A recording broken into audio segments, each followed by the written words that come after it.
से डर रहे हैं। जी नमस्कार, बहुत स्वागत है आपका हमारे इस खास पेशकश में। मैं हूं आपके साथ अमित शर्मा। कहते हैं माननीय में हम हर बार अलग अलग राजनेताओं से आपकी मुलाकात कराते हैं और जानने की कोशिश करते हैं कि राजनीति से इतर उनका व्यक्तिगत जीवन कैसा है, कैसा उनका संघर्ष रहा। और आज हम मौजूद हैं राजधानी रायपुर के कुशाभाऊ ठाकरे प्रदेश कार्यालय बीजेपी के दफ्तर के बाहर और यहाँ हम एक माननीय से मुलाकात करने वाले हैं। बीजेपी का ये प्रदेश कार्यालय है और यहाँ पर लगातार जो बड़े नेता हैं उनका जमघट लगा रहता है। और आज हमारे जो मेहमान हैं इस खास कार्यक्रम के, वो भी इस दफ्तर से लगातार अपनी गतिविधियों को अंजाम देते हैं। वो भी लगातार संघ में एक कार्यकर्ता के तौर पर सक्रिय रहे। तो क्या हम ये माने कि विरासत में जो राजनीति आपको मिली है? राजनीतिक विचारधारा और राजनीति की सोच ये सही है कि परिवार से मिला। जी 10-12 साल की उम्र से पार्टी की गतिविधि घर से संचालित होती थी। तब से जी पार्टी की गतिविधि, पार्टी के बड़े नेताओं के साथ जब वो घर आते थे, पिताजी से संवाद करते थे, उनकी बातें सुनना, और तब से बचपन से ही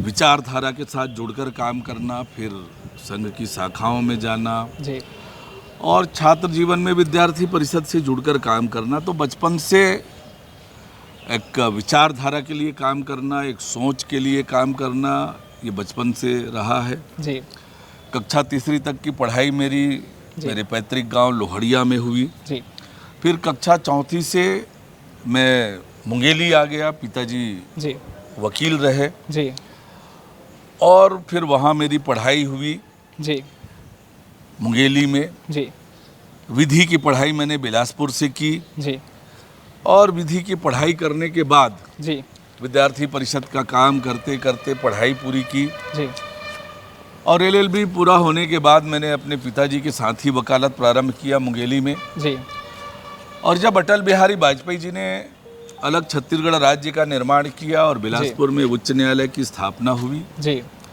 तो मैंने तय किया कि बिलासपुर के उच्च न्यायालय में वकालत करूंगा और जी। बिलासपुर उच्च न्यायालय में फिर मैंने वकालत प्रारंभ की। जी और एक तरह से मैं काम करने का बड़ा शौक रहा है। जी जो भी काम जी की जिम्मेदारी मिले जी उस काम को समर्पित भाव से करना, जी अपना 100% उस काम को सफल बनाने में लगाना, जी अपनी सोच, अपनी समझ, अपनी क्षमता, अपनी योग्यता का पूरा उपयोग करके उस काम को जी अच्छे से अच्छा करना, ये लगातार मेरे स्वभाव में रहा है। जी और जब मुंगेली में था, छात्र राजनीति करता था, तो जी। चाहे वो शहर की समस्याएं हो, जी स्कूल कॉलेज की समस्याएं हों, जी उन समस्याओं को लेकर आंदोलन करना, उन समस्याओं को, उन मुद्दों को, उन मांगों को उठाना, ये लगातार किया। और फिर बाद में पढ़ाई पूरी हो गई, जी तब फिर युवा मोर्चा में काम करना चालू किया। युवा मोर्चा में भी जी राजनीति की शुरुआत, पार्टी के वार्ड अध्यक्ष, विद्यार्थी परिषद के अध्यक्ष। जी फिर जब युवा मोर्चा में आया तो युवा मोर्चा में मंडल अध्यक्ष से राजनीति की शुरुआत हुई। जी तो मैंने हर स्तर पर राजनीति का काम किया है, वार्ड अध्यक्ष से लेकर आज पार्टी के प्रदेश अध्यक्ष की जिम्मेदारी है। जी काम करने का शौक है, काम जी। बहुत लगन से करने का, जूझ कर करने का जी और पूरी ताकत, पूरी क्षमता से काम करना, ये स्वभाव रहा है। उसी जी। के तहत काम करते करते आज जी इस जिम्मेदारी पर पहुंचा हूं।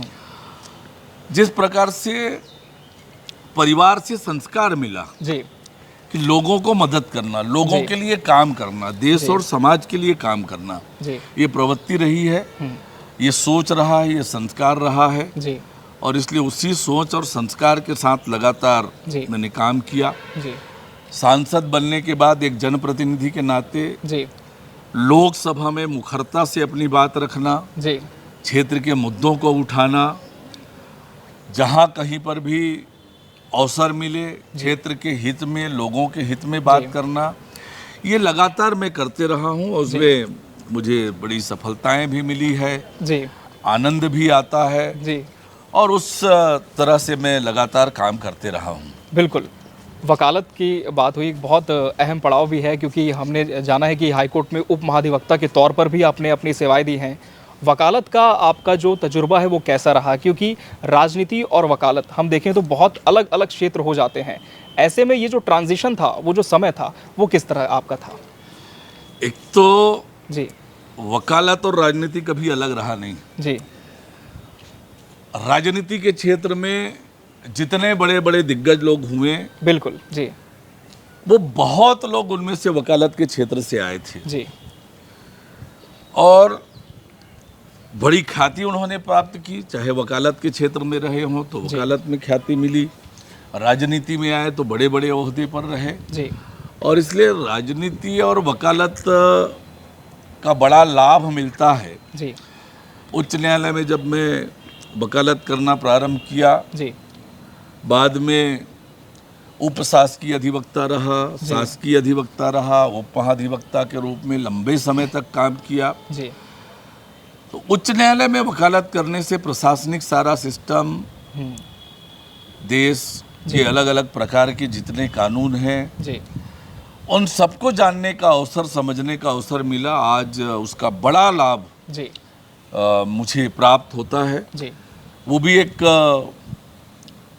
बड़ी जवाबदारी वाली जगह होती है जी, सरकार बिल्कुल। की ओर से उच्च न्यायालय में जी सरकार का पक्ष रखना, दलील रखना।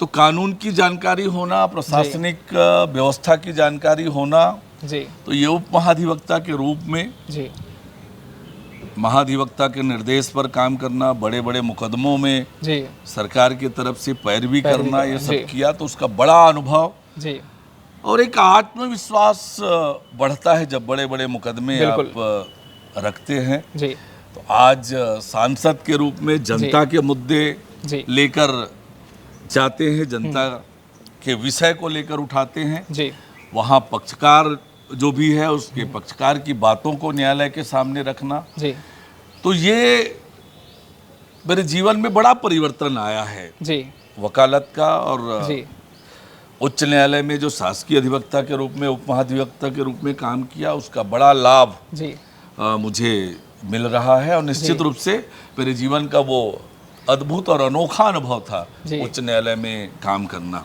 जी बिल्कुल। बचपन की हम बात करें तो जिस तरह से जनसंघ से पिताजी जुड़े रहे और जैसे हमने पहले भी कहा दादाजी भी जनसंघ से जुड़े रहे, माहौल किस तरह का परिवार में होता था? कितने आप लोग सदस्य रहा करते थे परिवार में?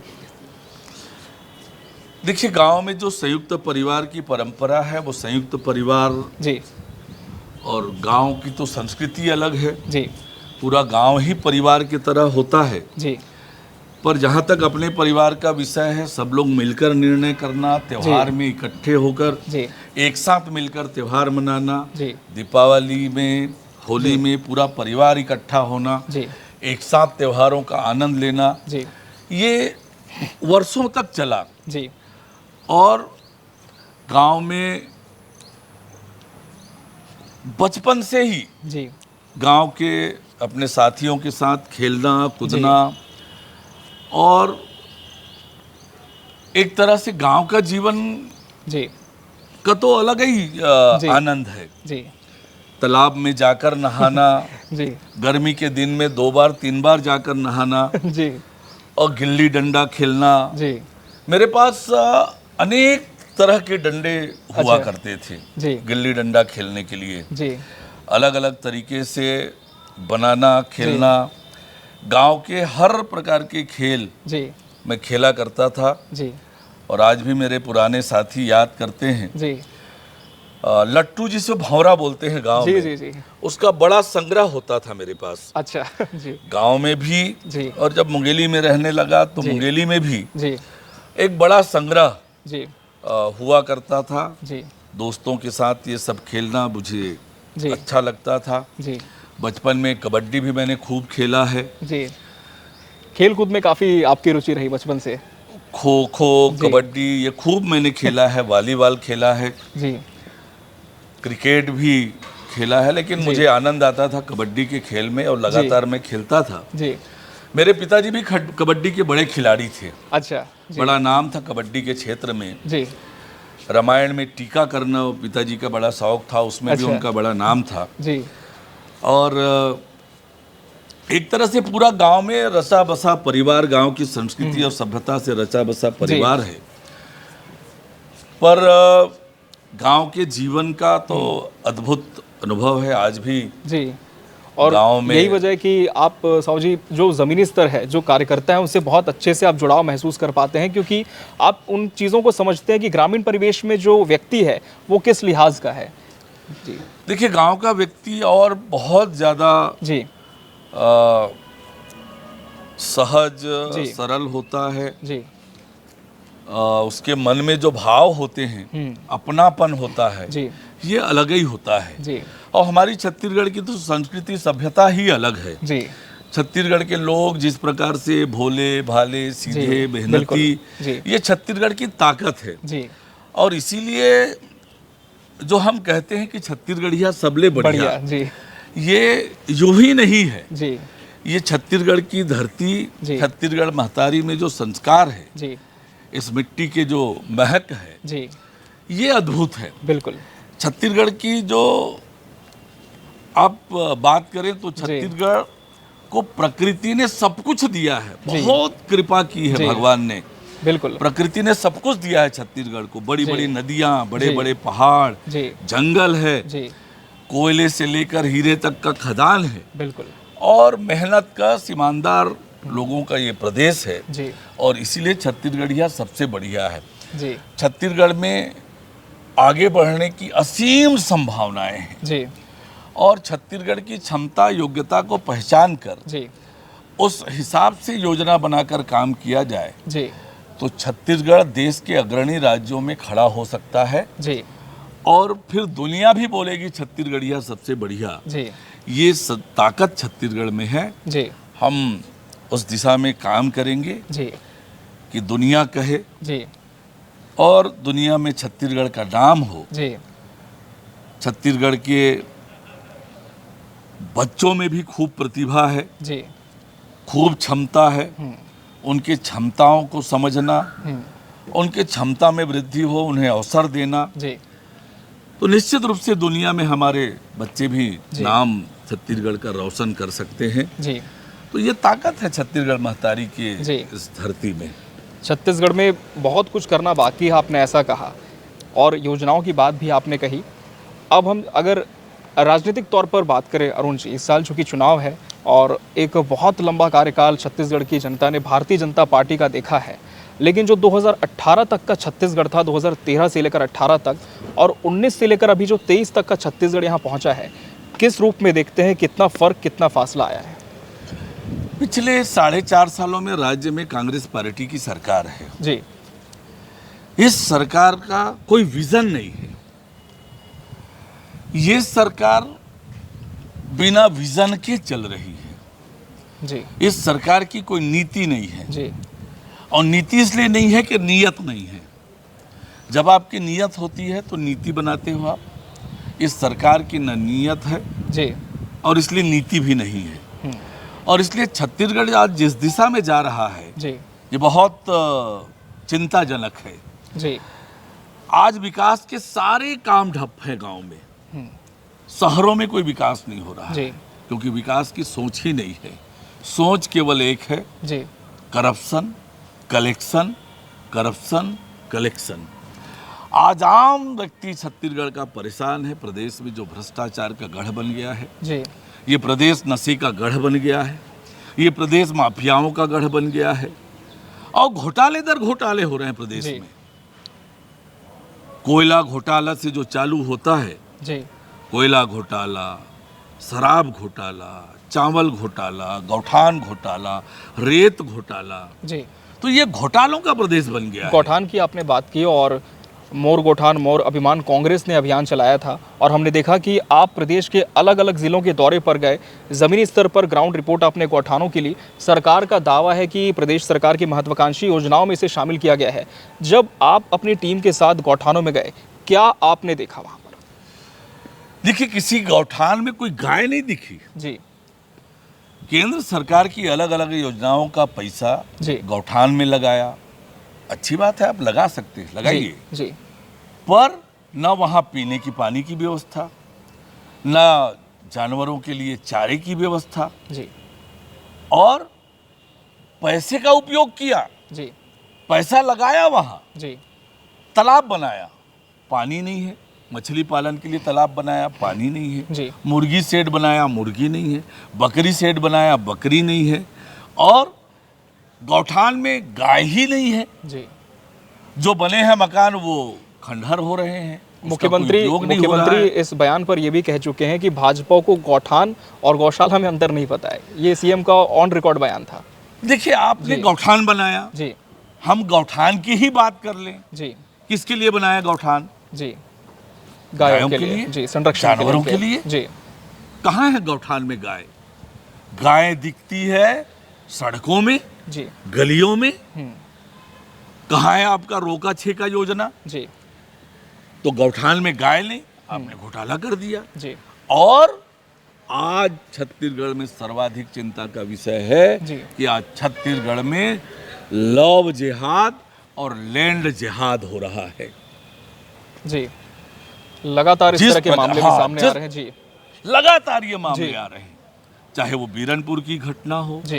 रतनपुर की घटना हो, जी। चाहे रायगढ़ की घटना हो, जगह जगह जितने स्थानों का नाम ले, जी। लव जिहाद की घटनाएं लगातार हो रही है। लैंड जिहाद हो रहा है। हमने देखा जी। बिल्कुल। कैसी जमीनों की लूट मची है, जी। कैसे लूट रहे हैं। क्राइम ग्राफ जो लगातार बढ़ा है, किसे आप जिम्मेदार लगातार मानते हैं? अपराध बढ़ा जी। है। क्या सिस्टम की भी इसमें कोई नाकामी है? पूरी तरह से राज्य जी। सरकार कानून व्यवस्था की स्थिति को ठीक करने में पूरी तरह से नाकाम है। और इसलिए नाकाम है कि आपके विधायक, आपके नेता जी। जब ये खुलेआम थप्पड़ मारे, गाली दें, भयादोहन करें, सत्ता से जुड़े हुए लोग, जी। सत्तारूढ़ पार्टी से जुड़े हुए लोग हम्म। जब कानून अपने हाथ में ले, जी। तो फिर कानून व्यवस्था का राज कहाँ से स्थापित होगा? जी। जिस प्रकार से टारगेट किलिंग हो रही है, जी। जिस प्रकार से धर्मांतरण का खुला खेल चल रहा है, जी। खुला खेल चल रहा है जी। धर्मांतरण का, सरकार के संरक्षण में चल रहा है। जी। छत्तीसगढ़ की डेमोग्राफी को बदलने का षड्यंत्र, जी। आदिवासी समाज की संस्कृति को, जी। उनकी परंपरा को चोट पहुंचाने का काम सरकार के संरक्षण में चल रहा है। जी। इसलिए मैंने कहा कि बहुत चिंताजनक है जी। ये सरकार जिस दिशा में छत्तीसगढ़ को लेकर जा रही है। और इसलिए जब नवंबर का विधानसभा चुनाव जी। आने वाला है, जी। छत्तीसगढ़ की जनता ने मन बना लिया है। जी। हर वर्ग को ठगने का काम किया, धोखा देने का काम किया, बड़े बड़े वायदे किए, जी। एक भी वायदा पूरा नहीं हुआ। कैसे राज्य के अलग अलग वर्ग के कर्मचारी, जी। दैनिक वेतन भोगी, संविदा कर्मचारी, नियमित कर्मचारी, पंचायत सचिव, पंचायत जी। कर्मी, मितानिन, आंगनबाड़ी वर्कर, जी। सब के सब आंदोलन कर रहे हैं। कैसे वो शिक्षाकर्मी जी। की दिवंगत जी। शिक्षा उन्हें कर्मियों लगभग की एक साल का विधवाएं समय, एक साल का समय भी होने जा रहा है अरुण साहू जी की वो धरना स्थल पर बैठे हैं। बैठे हुए हैं। जी। लेकिन ये सरकार असंवेदनशील है। जी। असंवेदनशीलता की पराकाष्ठा इस सरकार में है। और ये सरकार किस प्रकार से असंवेदनशील है, जी।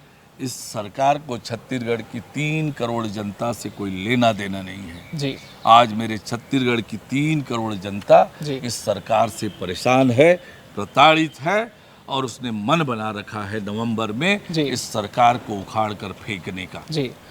आपने अभी एक शब्द यूज़ किया, विजन, कि सरकार के पास कोई विजन नहीं है, कोई प्लान नहीं है जिसे लेकर के काम हो। लेकिन हम भारतीय जनता पार्टी के विजन की बात करें तो क्या आपको लगता है कि जो पिछला चुनाव था तो बीजेपी जनता को कहीं ना कहीं अपना जो विजन है वो पूरी तरह से समझा नहीं पाई?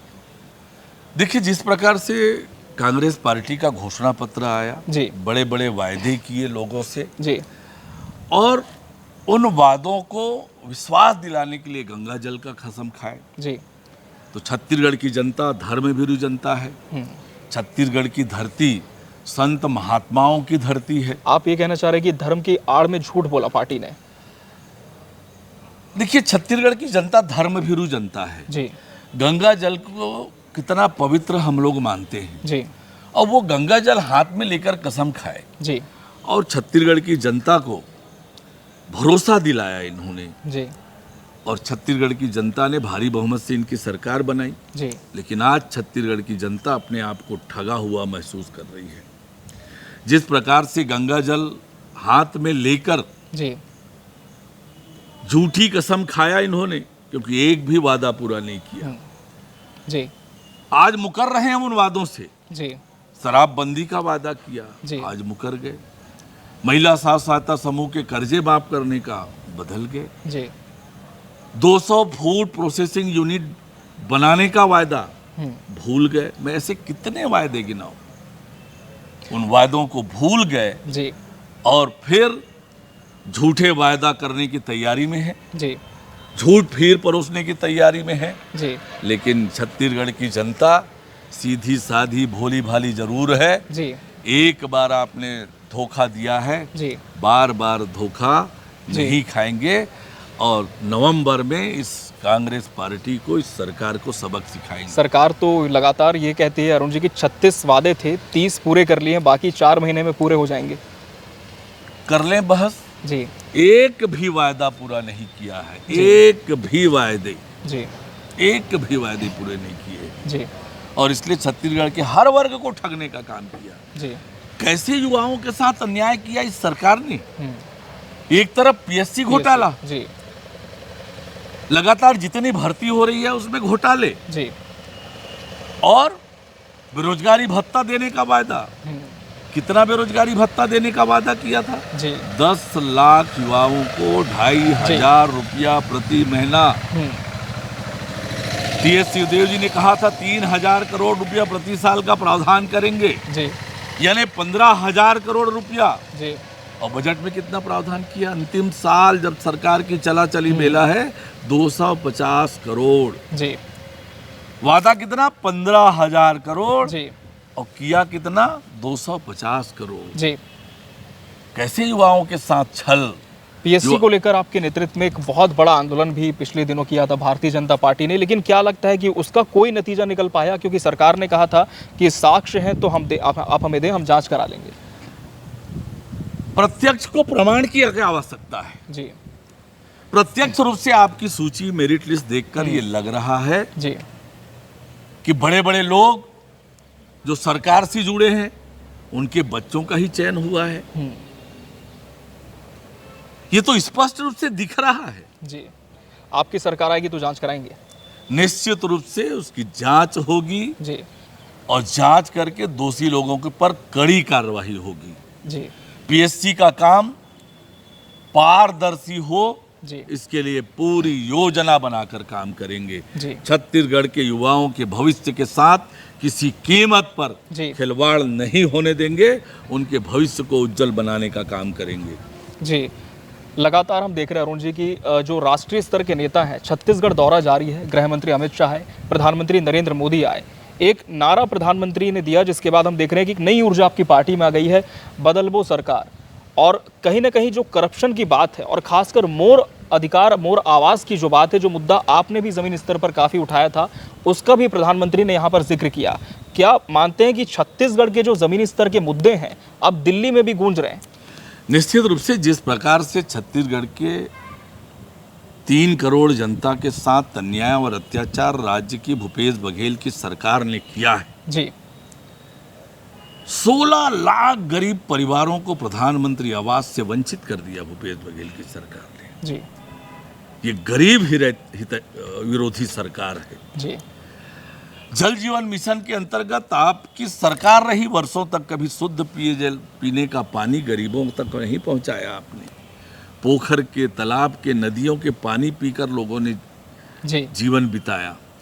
एक गरीब माँ का बेटा जब देश के प्रधानमंत्री बने, जी गरीबों के घर नल से शुद्ध पानी जी पहुंचाने का बीड़ा उठाया, लेकिन उसको भी आपने भ्रष्टाचार का भेंट चढ़ाकर आज भी वंचित कर रखा है आपने गरीबों को शुद्ध पेयजल देने से। जी तो गांव गरीब किसान इनकी प्राथमिकता में है नहीं। जी केवल लूटो, जहां कांग्रेस होगी वहां भ्रष्टाचार होगा। आपने छत्तीसगढ़ की गरीब जनता को लूटने का काम किया, और इसलिए जी प्रधानमंत्री नरेंद्र मोदी जी ने कहा कि हमारी सरकार बनी छत्तीसगढ़ में, जी क्योंकि जब तक हमारी छत्तीसगढ़ में सरकार थी हम गरीबों को प्रधानमंत्री आवास दे रहे थे। जी जब से भूपेश बघेल की सरकार बनी है गरीबों को प्रधानमंत्री आवास मिलना बंद हुआ है। हमारी सरकार बनी 16 लाख गरीब परिवारों को प्रधानमंत्री आवास देंगे। जी लगातार सीएम फेस को लेकर अब प्रदेश में चर्चाओं का बाजार गर्म हो चुका है। कांग्रेस के पास जो सीएम फेस था, जब प्रदेश कांग्रेस कमेटी के अध्यक्ष थे मुख्यमंत्री भूपेश बघेल, एक काफ़ी आक्रामक नेता के तौर पर उनकी छवि थी। भारतीय जनता पार्टी में हम देखें तो आप काफ़ी आक्रामक नेता के तौर पर जाने जाते हैं। अब चर्चा ये भी है कि सीएम फेस अरुण साव भी हो सकते हैं, क्योंकि छत्तीसगढ़ को एक आक्रामक नेता के तौर पर छवि वाले मुख्यमंत्री के खिलाफ विपक्ष से भी एक ऐसा ही नेता चाहिए। देखिए, मैं भारतीय जनता पार्टी का बहुत छोटा सा कार्यकर्ता हूं। जैसे मैंने बताया आपको, बूथ जी। इकाई के अध्यक्ष से जी, अपनी जी। राजनीति की, जी और बूथ इकाई से राजनीति में काम करते करते करते आज पार्टी ने एक बहुत ही छोटे से कार्यकर्ता को प्रदेश अध्यक्ष की जिम्मेदारी दी है। जी मैं अपनी पूरी ऊर्जा, पूरी ताकत, पूरी क्षमता जी पार्टी के लिए लगा रहा हूं, और इस लक्ष्य के साथ कि छत्तीसगढ़ में भारतीय जनता पार्टी की सरकार बने। जी राज्य की ये वादा खिलाफी करने वाली, ये भ्रष्टाचारी, ये अन्यायी, अत्याचारी सरकार से छत्तीसगढ़ की जनता को मुक्ति मिले, जी। इसके लिए पूरी ताकत से काम कर रहा हूं। जी इस बार क्या लक्ष्य आप लेकर चल रहे हैं, क्योंकि हम देख रहे हैं कि आपका जो स्केड्यूल है वो काफ़ी बिजी होता है, लगातार आप अलग अलग ज़िलों के दौरे पर रहते हैं, ज़मीनी स्तर पर जब जा रहे हैं, बूथों पर जा रहे हैं, संभागों में जा रहे हैं, कैसा रुझान वहाँ की जनता, क्या विजन आप देख पा रहे हैं पार्टी का?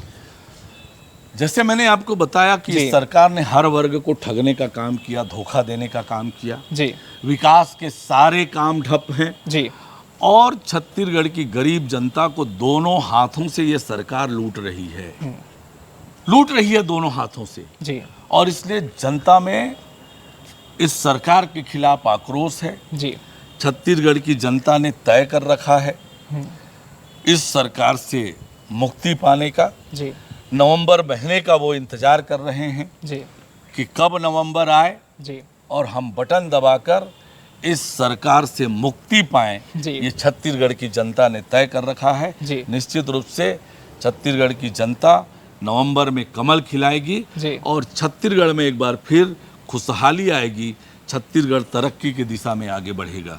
कांग्रेस इस बार 75+ का टारगेट लेकर चल रही है, क्या बीजेपी ने भी कोई टारगेट सेट कर रखा है? देखिए, मैं आपसे ये कह सकता हूँ जी कि आज कांग्रेस के जो हालात हैं, जी कांग्रेस पार्टी के नेता जी चुनाव लड़ने से डर रहे हैं, जनता का सामना करने से डर रहे हैं, जी और वो हार मान चुके हैं। मुख्यमंत्री ने कहा भी है, भूपेश बघेल जी ने, कि हम सरकार तो बना लेते हैं पर रिपीट नहीं हो पाते।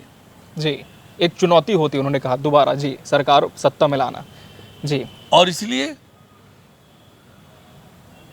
नवंबर में भारतीय जनता पार्टी की सरकार बनना तय है, और भारी बहुमत से सरकार बनेगी, जी और छत्तीसगढ़ खुशहाली की ओर बढ़ेगा, जी छत्तीसगढ़ विकास की ओर आगे बढ़ेगा। जी और जैसे हमने 15 साल में हर वर्ग का ध्यान रखकर उनकी तरक्की के लिए काम किया, जी उस तरह से ये अटल बिहारी वाजपेयी जी का बनाया हुआ छत्तीसगढ़ है। अटल जी के सपनों का छत्तीसगढ़ जी हम बनाना चाहेंगे। बिल्कुल। जहाँ तक जनता के बीच जाने की बात है, एक मैनिफेस्टो घोषणा पत्र पार्टी का तैयार होता है। पिछली बार जिस तरह से आपने कहा कि कांग्रेस ने ऐसा मैनिफेस्टो बनाया, जनता से बहुत सारे वादे उसमें थे जो पूरे नहीं हो पाए, ऐसा आपकी पार्टी का भी कहना है। लेकिन इस बार जो बीजेपी का घोषणा पत्र होगा, क्या वादे या दावे उसमें पार्टी शामिल करने की योजना बना रही है, और कौन कौन से मुद्दे आप लेकर जनता के बीच जाएंगे? देखिए, भारतीय जनता पार्टी जो कहती है वो करती है, जी पर हम हर वर्ग को ध्यान में रखकर जी अटल जी का सपनों का छत्तीसगढ़ बनाने के लिए, जी छत्तीसगढ़ की बेहतरी के लिए, जी छत्तीसगढ़ को अग्रणी राज्य बनाने के लिए, कि दुनिया छत्तीसगढ़ को कहे छत्तीसगढ़िया सबले बढ़िया, जी ऐसी योजना, ऐसा घोषणा पत्र हम लेकर आएंगे। जी शराबबंदी कर सकते हैं? मैंने जैसे कहा कि अभी जी। घोषणा पत्र की हमने समिति बनाई है। जी हमारी समिति हर वर्ग के लोगों से राय लेगी जी और तब फिर वो घोषणा पत्र का स्वरूप आएगा जी और निश्चित रूप से छत्तीसगढ़ के हित में जी जो कुछ भी होगा वो हमारे घोषणा पत्र में होगा जी। और हम छत्तीसगढ़ के उज्जवल भविष्य के लिए काम करेंगे। बिल्कुल। तो इस बार छत्तीसगढ़ के उज्जवल भविष्य के लिए भारतीय जनता पार्टी काम करने जा रही है और लगातार इसके लिए ज़मीनी स्तर पर जो कार्यकर्ता हैं वो तो डटे हैं, लेकिन जो बड़े पदाधिकारी हैं वो भी ज़मीन पर नजर आ रहे हैं।